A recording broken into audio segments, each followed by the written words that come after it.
you something. When it comes to your videos, your nudes, anything else, porn stash, people keep that locked down tighter than they do their real money. Oh my God. It's crazy too you say that, because it's one of those things where if you're gonna send a nudie or did you call it a nudie? I did. Goddamn. The nudie bar, man. That sound like Al Bundy. Man, with children. My fault, dude. No, you good. I actually didn't mean to say that, but I just went with it. I just had to follow through. But a nude pic or anything like that, send it to your spouse. Yeah. People are sending these shits to the people they're casually dating or they just fuck.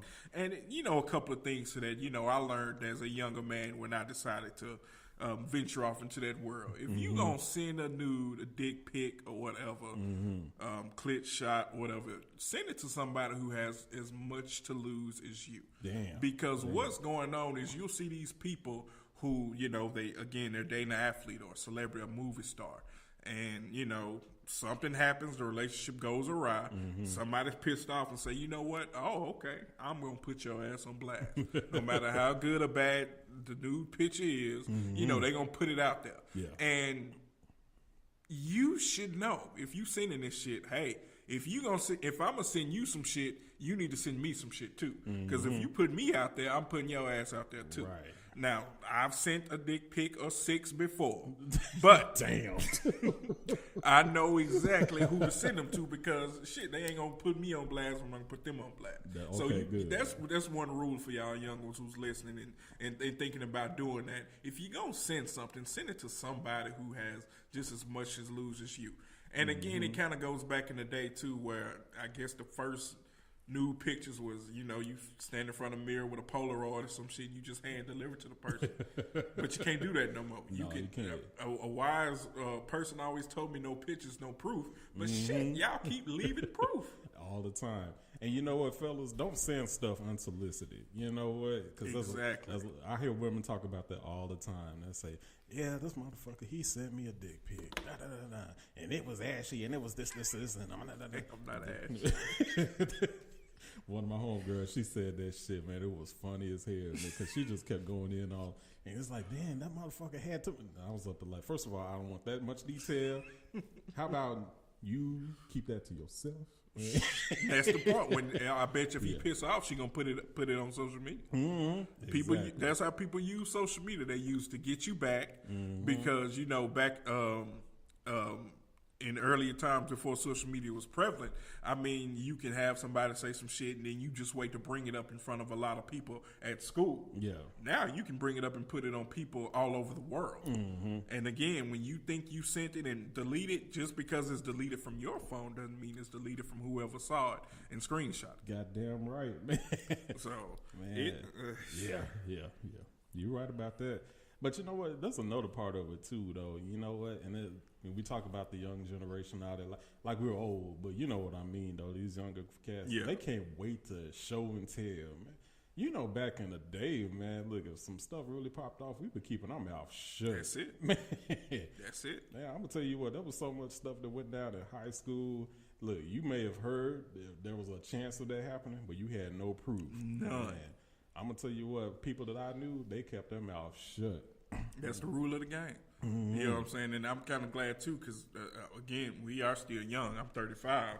But I'm just glad that some of the shit that we did in college, there was no real record or no picture evidence of it.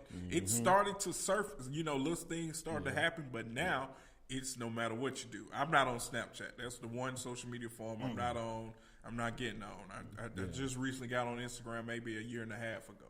But, again, you see these young kids and, it kind of does those things, especially if they send in, naked pictures.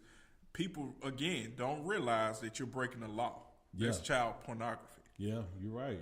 You know what I'm saying? So you have these kids even crazy part, this is another thing too, for y'all younger ones, just because you may be under 18 as well, if someone under 18, you send and receive pictures to each other, still child pornography. Yes.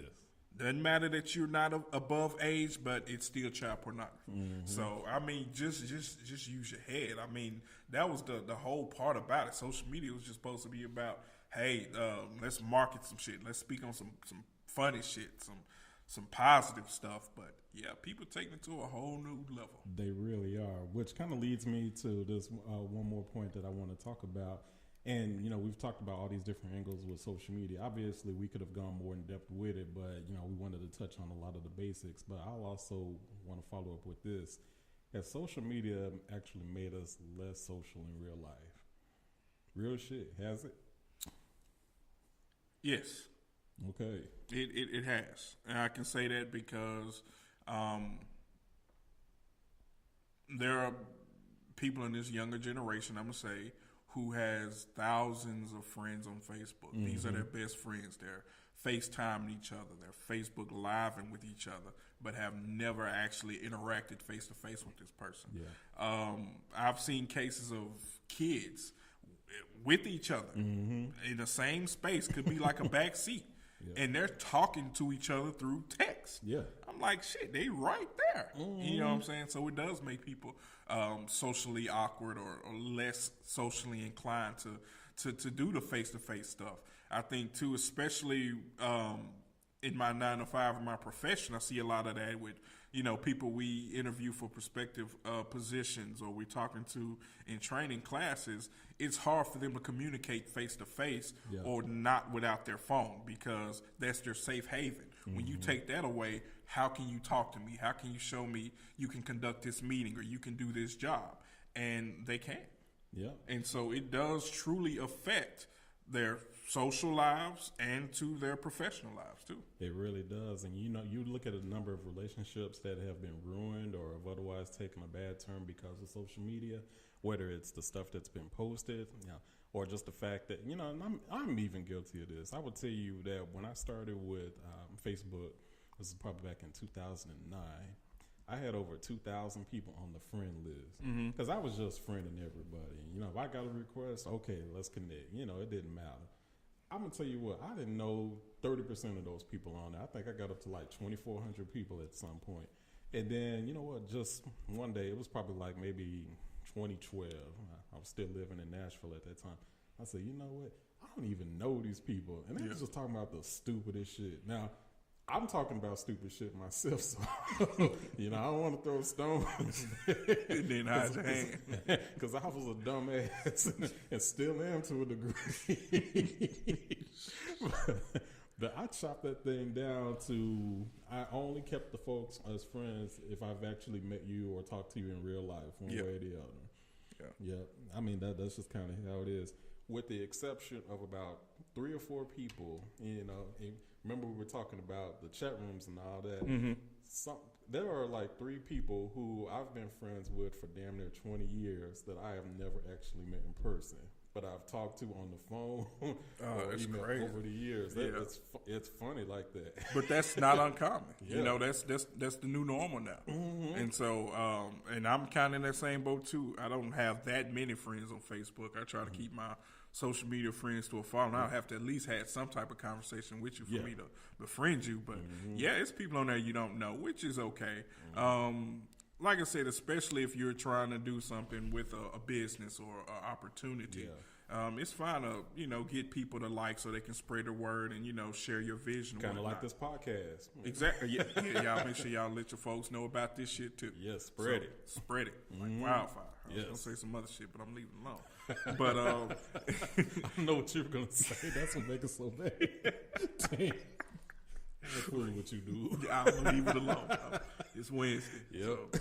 But also, I think, too, it kind of brings another point, too, where we kind of talked about the social crossing over to your professional. Mm-hmm. A lot of people don't realize, too, when you looking to seek jobs or employment with these prospective employers, some of them, they want to see what kind of candidate they're bringing in. Absolutely. So if they're pulling up your social media and they're seeing all these outlandish posts or these nudes or things like that, shit, you're not going to have a job. And they don't have to tell you that shit, I saw that fuck shit on your page. Nah, we ain't going to hire you.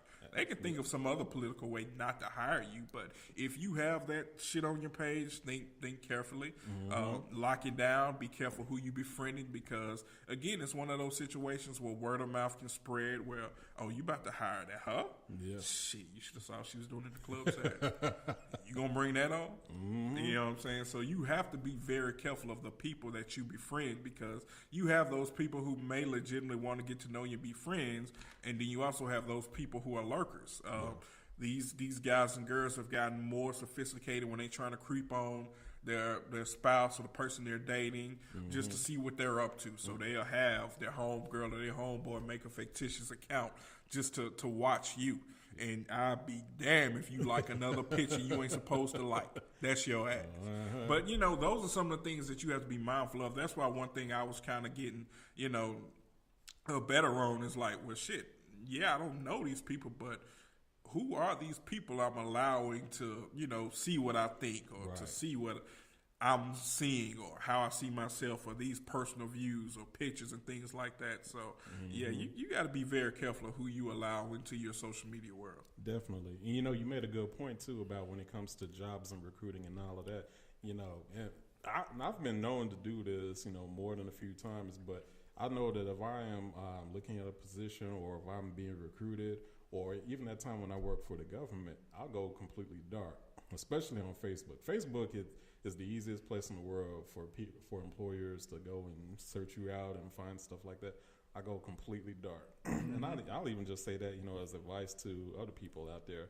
If you are on a job search, you know, as soon as you put that application in, go dark, because they're going to check you out. And if you're on Twitter, or if you're on Instagram, or you're on Snapchat and you acting a fool, you showing your ass and all of that, somebody's going to find it, depending on the type of job that you're applying for. So just be careful out there, whatever you decide to do. You know. See, we dropping this knowledge on you, trying to give you for free. Listen, I've learned from mistakes, and I've made thousands, thousands of mistakes. Y'all, listen. It only took one recruiter to tell me what they saw about me, and that changed my whole perspective on it. So this stuff that we're talking about here, I mean, this is real life perspective on it. Yeah. It is. And like I said, now one thing, one of my old faithful is LinkedIn. And, you know, at first it started off as a professional social networking site where, you know, those of you who are not on LinkedIn, it's pretty much a site you can use to kind of help shape your professional resume online, so you can connect with prospective employers, or they can find you and things like that. But shit, the fuckery of friend requests on LinkedIn has started too. Yeah, it has. One dude, this is no lie, he sent a request talking about he was CEO of Bread and Water Records. Nah, bullshit. I'm like, the fuck?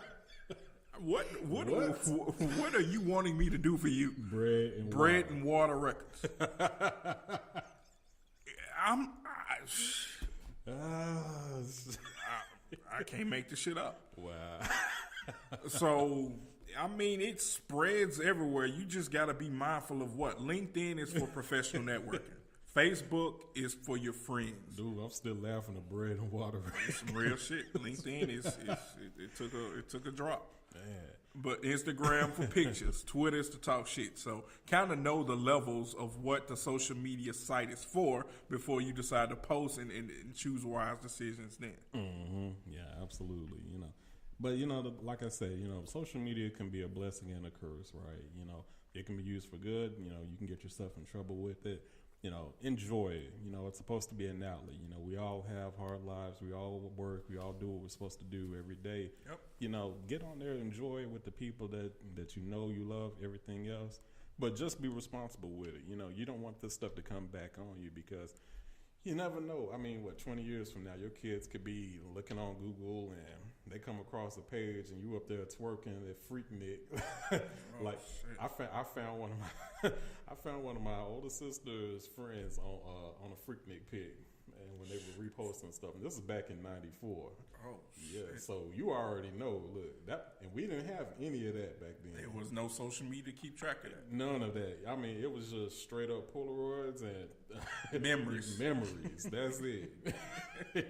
So if they digging up stuff like that, and home videos, if they digging that up from the mid '90s, rest assured, if something goes on the internet, it stays on the internet forever. And people don't realize this. Even if you delete it, Still there. It's still there. Somebody can find it. Every second of the internet is archived. So look, if they really want to find you, they can. So if you're out there doing something crazy, just know